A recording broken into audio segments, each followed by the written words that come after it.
नमस्कार, आप देख रहे हैं यूपी क्राइम अलर्ट न्यूज।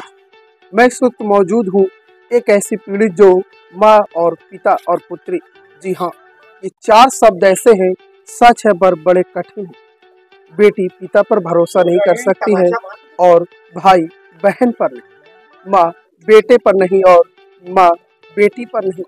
ये ऐसा कलयुग इस प्रकार से आ गया है कि एक पिता ही अपनी सगी पुत्री को जान से मारने की धमकी दे रहा है और कहता है कि मेरे कहे अनुसार पर नहीं चलेंगे तो मैं आपको कोठे पर बैठा दूंगा। जी हाँ, शायद सुन के आपको बड़ा अद्भुत लग रहा होगा कि अपने सगी बेटी को पिता ऐसे कैसे कर सकता है। आइए उस बेटी से ही मैं उसी की कहानी सुनाता हूँ, उसी की जुबानी कि उसके पिताजी किस प्रकार से उसे उसकी माँ को छोड़ा है और दूसरी शादी कर ली है, लास्ट में उसे क्या कहा है। आपके पिताजी का क्या नाम है? मेरे पिताजी का नाम राजेश पासवान है। आपके पिताजी ने आपके साथ और माँ के साथ क्या किया? मेरी मम्मी के होते हुए पापा ने हमारी दूसरी शादी कर ली है अपनी, और उनका ये पेशा ही है कि शादी करना छोड़ना बच्चों को। लेकिन मेरा कहना ही है कि अगर शादी करने का दम रख सकते हैं तो जितने बच्चे उनको भी पतपाल करिए। और मेरे पापा भी मेरे को धमकी देते हैं, जान से मार देंगे। और मेरे चाचा जी हैं, वो तेजाब डाल के फूकने की बात करते हैं। सर हम बताइए, मैं चौकी थाने और कोर्ट कचहरी से मुझे कहीं से न्याय नहीं मिल रहा है, और अगर न्याय नहीं मिलेगा तो बताइए हम लड़की जात हम कहाँ जाएं। तो जैसे कि अभी आपने कहा कि हमारे पिताजी का पेशा है ऐसा, क्या और घर लोगों में ऐसे ही लोगों ने किया है क्या? जी, हमारे ताऊ जी ने 3 शादी करके चौथी उनकी पंजाबी आई है। और हमारे चाचा दिनेश पासवान जी ने, उन्होंने एक छोड़ दी, दूसरी आई है ये उन्नाव की, उन्होंने भी कर ली दूसरी शादी। और ये मेरे जो सबसे बड़े बाबा हैं, मेरे बाबा, वही सबकी शादी कराते हैं। और मेरे चाचा बोलते हैं 50,000 की गड्डी। पिछले वर्ष जब मैं अपने फैमिली से मिलने गई तो शिवाकांत एसो को उन्होंने दिया और उनसे ये बोले कि इस लड़की को यहीं पे एक कमरा दे दिया जाए और उससे गंदा काम कराते हैं, यानी कि मुझे कोठा खुलवाने का। बताइए सर, ऐसी धमकी देते हैं मुझे। तो कहने में जो कोठे वाला किसने आपसे बोला? दिनेश चाचा ने बोला, हमारे चाचा जी ने। आपके पिताजी ने इस चीज का विरोध नहीं किया? पापा ने हमारे कुछ नहीं विरोध किया। पापा खुद इस चीज में सबसे मेन मुखिया मेरे पापा जी, वही जब ये सब कराते हैं तो हमारे चाचा, ताऊ जी और हमारा भाई तिलक, ये सब मिल करके मेरा ये सब कर रहे हैं। मेन मुखिया मेरे पापा जी हैं। ये आप कितने सालों से लगातार ऐसे ही परेशान हो रहे हैं? हम लोग परेशान हो रहे हैं करीब 2011 से, जब से मेरे पापा ने दूसरी शादी की। जब से मम्मी को मेरे पता चला तब से हम लोग एक पल भी बैठे नहीं है। दौड़ भाग करके हम लोगों ने जब पता चला तब इस चीज के लिए विरोध किया। तब हम लोग सखी केंद्र द्वारा हमारी मम्मी का केस लगा। जब वो केस वहां से लगा तो पुलिस लाइन में 7 साल चला।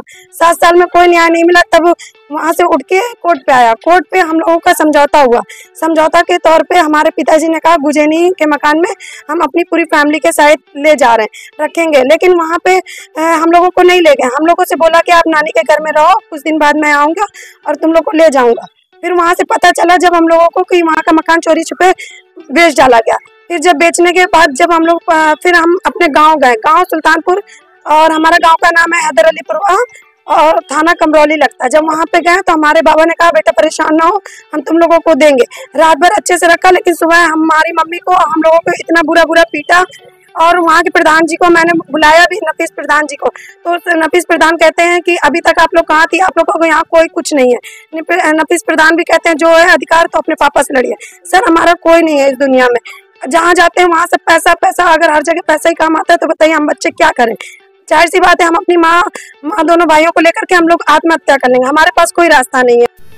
क्या नाम है माँ? मेरा नाम नीरव पासवान है। क्या समस्या है? समस्या ये है सर कि मेरे 3 बच्चे हैं और हमारे जो पति ने दूसरी शादी कर लिया है। और उन्होंने कहा है, मेरे कनपट्टी में लगा के कहा है कि हम तुम्हारी बेटी को मार देंगे, समझौता कर लो। हमने समझौता कर लिया और फिर हमको मतलब छोड़ दिया एकदम से। जो आपके पति ने दूसरी शादी करी, क्या आपका डिवोर्स हो गया? नहीं, कोई तलाक नहीं हुआ है, कोई तलाक नहीं, चोरी से शादी कर लिया है। तो आपके साथ इतनी बड़ी वारदात हुई कि आपने पुलिस प्रशासन की हमने मदद ली है। तो उन्होंने कहा कि आप जाइए आपकी कोर्ट में। जब कोर्ट भी लगाया तो भी समझौता, वहाँ हमारे बच्चों के कह रहे थे लड़की को मार देंगे, नहीं वहाँ चल के बोलो कि हम साथ में समझौता तभी हमने किया था। ये प्रकरण कितने दिन से आप परेशान हो रही हैं? हम परेशान हो रहे हैं 2014 से। आप हमारे चैनल के माध्यम से क्या मांगे? हमारी ये है कि हमें न्याय चाहिए, हमारी बिटिया की शादी करें और हमारा हक चाहिए। मायके मकान शादी आपकी कब हुई? हमारी 97 में शादी भई थी। जो दूसरी करी कब करी? 2011 में। हमको उसी टाइम पे हम साथ ही साथ घूम रहे थे, ये फरार हो गए थे, हम साथ ही गए, तभी सबने मुकदमा भी लगा दिया था। आपको पता कैसे चला कि हमारे पति ने दूसरी शादी? हमारे जेठ की लड़की ने बताया था। जब हम गुजरे गए थे, मेरा लड़का बीमार था, हमको किराए के मकान में रखे थे, समझ लो। तब पता चला कि मतलब जेठ की लड़की बोली कि चाचा ने दूसरी शादी की है। फिर भी उनके पीछे पीछे घूमते रहे अपनी लड़की लेके। छोटी मेरी बेटी थी, बुखार उसके था, और ये भाग के चला गया। ये मतलब अब 2011 से लगातार परेशान हो रही है, 23 चल रही है। यदि आपको न्याय नहीं मिलता तो आप क्या करेंगे? न्याय नहीं मिलेगा तो आप अपने बच्चों को लेके हम हत्या कर लेंगे। कानून हमारा कुछ नहीं कर रहा, सुनेगा तो क्या करें बताइए सर, हम क्या करें बताइए, आप ही लोग बताइए। कानून आ गया। आपका क्या नाम है? हमारा मन्नो पासवान है। ये आपकी कौन लगती है? ये मेरी दीदी है। क्या समस्या है आपको? क्या समस्या है? इनके बच्चे हैं, छोटे से लेके बड़े तक, माँ बाप ने पाला पोसा और ऐसा किया कि अपने घर गई।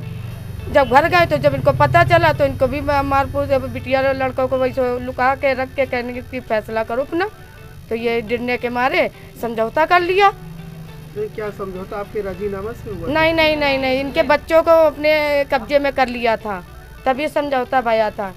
हाँ, पुलिस प्रशासन ने आपसे मदद? ये सब मदद सब कुछ कराया गया था, कहीं कुछ नहीं उठा। सब नोट ये लोग भर देते हैं और भरने के बाद कहीं कुछ नहीं। अब यहाँ इनके दीदी लोगों के पास कुछ भी नहीं है, रोज का कमाना, रोज का खाना, ये कहाँ से भर पाएंगी? कहाँ के निवासी हैं आप? किस जगह पर आपका घर है? हमारे गुजेनी है 783 मकान नंबर अजीब इलाक गुजेनी। इस समय कौन है आपके मकान में? कौन रह रहा है आप लोग? ये सब वो बेच के चले गए, समझौता करने के बाद वो बेच के भाग गए गाँव। की जानकारी दी गई कि उस मकान का कोई सौदा हुआ, उसके बारे में कुछ जानकारी? हाँ, जानकारी हम गए थे। हमारे ससुर ने कहा था बेटा तुम परेशान ना, हम तुमको हिस्सा देंगे। और फिर जब हिस्सा हमने कहा हिस्सा मैंने चाहिए, हमारी लड़की की शादी करो, तो बोले हाँ तुम्हारी शादी। हम गांव गए तो गांव में हमको मारा पीटा, और उसके बाद हमने वहाँ करौली थाने में हमने वो भी दी। तो हमारे उसको क्या नाम, हमारे देवर ने 50,000 की गड्डी अपने पिता के खिलाफ किस प्रकार से बोला है, शायद सुन करके आपको हैरान होता हो। हाईटेक शासन प्रशासन जब एक पीड़ित माँ के साथ पहुँचती है तो उसके साथ न्याय क्यों नहीं करता है? क्या हाईटेक शासन प्रशासन चाहता है कि आपस में गोलियां चल जाए जब हम जाए, या फिर चंद रुपयों के खातिर उनके हाथों से कठपुतली की तरह बिके हुए थे? अब देखने की बात है और सोचने की बात है। बीजेपी सरकार और सूबे के मुख्य योगी आदित्यनाथ के रहते हुए क्या इस बेटी को न्याय मिल पाएगा? फिर मैं एक बार आपको याद दिला दूं, कानपुर के नए आगंतुक पुलिस कमिश्नर इतना भी चाह ले कि पुलिस पर सवाल न उठे, पर उत्तर प्रदेश की पुलिस पर कहीं ना कहीं सवाल उठ ही जाते हैं। शायद चंद रुपयों के खातिर है, या फिर उन्हें इस बेसहारा बेटी की मजबूरी नहीं दिख रही है। अगर उन्हें दिखता है तो मात्र चंद रुपया। क्या सूबे के मुख्य योगी आदित्यनाथ के हाईटेक प्रशासन चौकी और थानों में क्या चंद रुपयों के खातिर ही बैठे रहते हैं?